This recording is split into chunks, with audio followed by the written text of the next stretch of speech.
Now, in a perfect world, Jeff, what do you think a requirement should be for graduates after their academy, with like continuing ed in the combative arts? What's your vision with that? I mean, it's tough to say. So I got talking so much, I didn't really answer your first question of how long the academy is or anything, but we do have a 6-month paramilitary academy. After you go through the civil service exam, the fitness test, where you only have to pass a 50 percentile Cooper standard to get on our job, which today, honestly, we're having a very tough time finding people that are able to do that. But once they do make it into the academy, it's a 6-month paramilitary academy. You learn defensive tactics, you learn firearms, you learn, all New York state laws. But you do train DT pretty good. You're feeling pretty good when you get out of the academy. However, they're all perishable skills. I mean, we all know that. So honestly, I mean, I talk to guys who are like, oh, I wish we could train quarterly. Like, yeah, that'd be great. But dude, going to jujitsu, if I go once a week, I feel like I lost a step. Me too. You got to. Me too. Exactly. And you and I breathe in, like, we just think about this stuff all the time. And still, if you're not in there a couple times a week, then you're not going to feel at your best. So unfortunately, I mean, you can't rely on your agency. You got to get out there and you got to actually sign up, and you got to take it on yourself and just make sure that you are continuously training. And I promise, I mean, the benefits that come with it, I always say, like, jiu-jitsu is amazing. It's part of a lifestyle. Like, not only do you get great health benefits, you feel better, as a law enforcement officer, but the people you meet, like, I mean, we can speak. I haven't been to too many other gyms, but our gyms, it's pretty incredible. The people that are in there, they're just a lot of unique, really great people. So all around, like, I just think it's such a good choice for so many people. If you're going through depression, you have people in there, if you have PTSD, there's so many people that were in the military at our gym. There's so many law enforcement officers. There's so many health, specialists. Like, there's nurses, there's doctors, there's everything. So I feel like it's just a great decision all around if you're looking for a change in your life and trying to get back on track and better things. One thing that you mentioned, Jeff, which was really interesting, was that you find yourself more calm in those situations because of your experience, right? Doing, let's say, 15 live rounds at jiu-jitsu a week. So conflict and contact isn't foreign to you. So when you go through the door, instead of having a heart rate of 170, tunnel vision, jitters, you're at a 110, 120, ready to go to a 170 if you need to, but you're able to be calm, collective, and to think clearly and make the right decision. I think that is a really, really good point, regardless of being, a superhero jiu-jitsu black belt. Like, we're blue belts, right? But having that ability to stay calm and collective and think your way through, talk your way through, and operate with that level of control, I think is huge. And I saw yesterday, Renner Gracie on Instagram posted, I don't know if you saw this video. There was a police officer with someone down, face down, and they were struggling really, really hard to keep this guy under control. They couldn't get handcuffs on him. The police officer was a big jack dude, but so was the guy he was trying to control. This skinny guy, like my size, like 165, 5'10", like, walks up and controls this the guy that they're arresting, like, with ease. He gets him in the figure 4 Kimura lock. He's got knee on his back, nice and gentle, and he's just, but his calm and collective, he was at probably a heart rate of 80, and he was walking the officer verbally through cues with, like, underhooks and different kinds of leverage points to get this guy in handcuffs. And it was amazing at how calm and under control this guy was. And the officer, who again was probably 60 pounds more muscle on this guy. He's a big guy. You saw this, right? Yeah. Yep. His heart rate was like probably 180. His face is bright at red, least. and he was about to have a stroke. Yep. Yeah. The other guy, like you said, he was skinny, he was calm, and he wasn't dressed for it. Like, he's just like chatting away. He's like, grab the underhook, roll him here. And then he's like applying pressure and he's not letting the dude move. And then he couldn't get his arm behind his head. And he's like, just hold on. He's just yoking that elbow, yoking it. He's like, it'll break. And then poof, it pops through.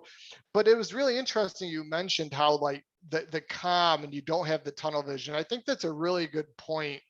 Whether you're in law enforcement or not, or you know, a female on the street and you're in an odd situation, just having the ability to breathe, think and see things clearly because you're confident or somewhat confident of able to do things correctly. I think that's a really good point. Yeah, So, that lack of panic prevents mistakes from being made too, you know? I mean, 100%.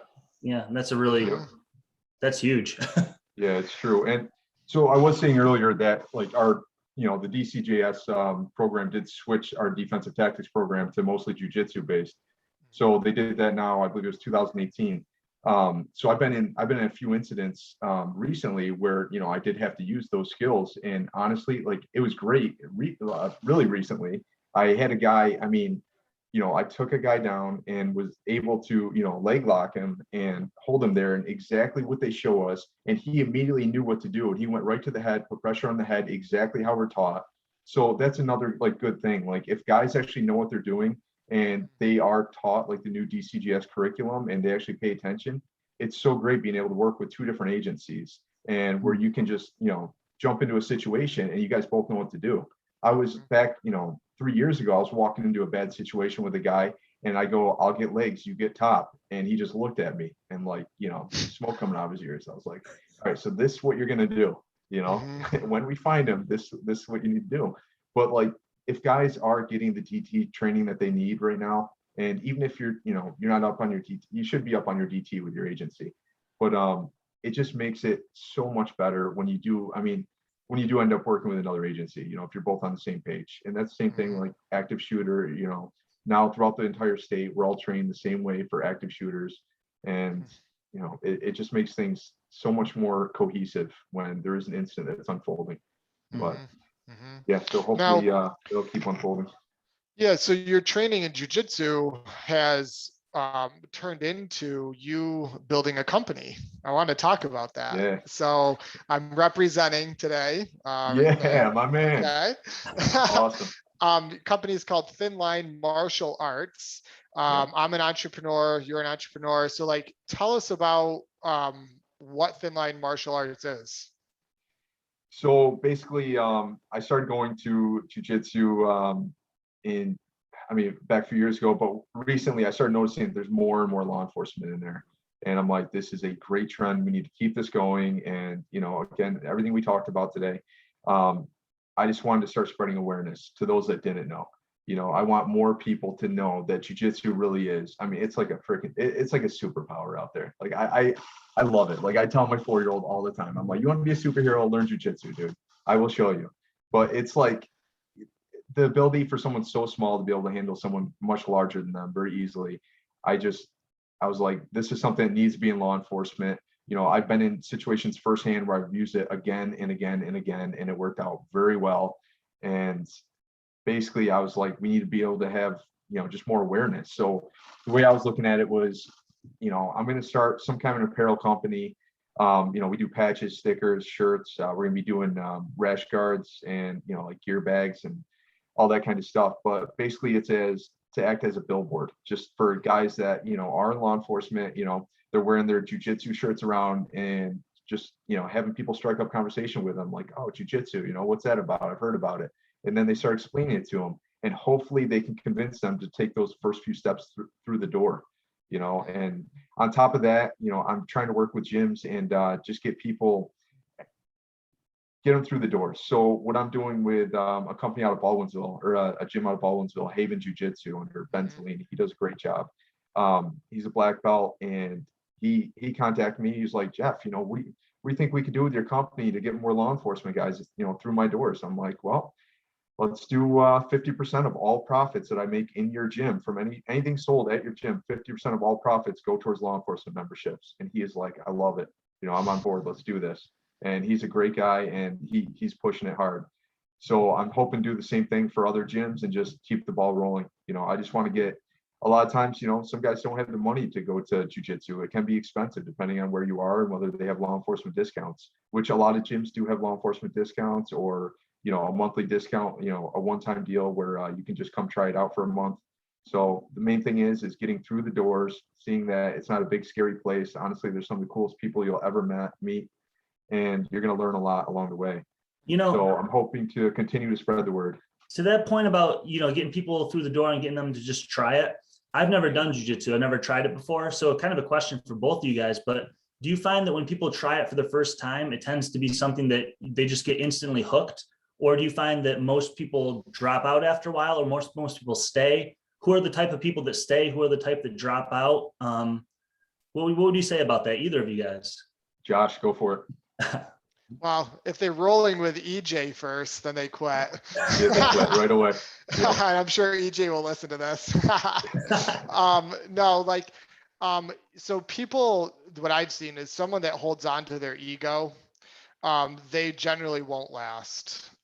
So if you go in there thinking like you're a fitness dude and you're strong and this person is smaller than me, or this girl can't tap me out or whatever, and then all 5 or 6 of your rounds are a nightmare for the first 3 months. Mhm. And I say nightmare not being from a perspective of injury or anything, because not everyone, most people are. Yeah, it's very humbling. So unless you can reframe that in your mind, you quit. You will, say you've got injured or tweak, or, I've got to work or this or that. But what I've found is a lot of it is you not being okay with tapping more and just being cool with like the process of what I call being calloused. Like you're just getting more calluses, more calluses, more calluses. And so now the people that I've seen last, and again, I'm only just under 3 years in, so it's not like I'm a huge veteran with this, but the people that are cool with learning, Mhm. they're methodically moving through drills, they're asking intelligent questions, they're okay with tapping. They're not going psycho every round thinking that it's a competition. Those people last, and I think they're in it more for the long haul. So Jeff, do you have another viewpoint on that? No, I agree 100%. Another thing, I just think that like anyone competitive in nature, I mean, the fact that like we can still compete I'm 37 years old. I did a competition 2 years ago.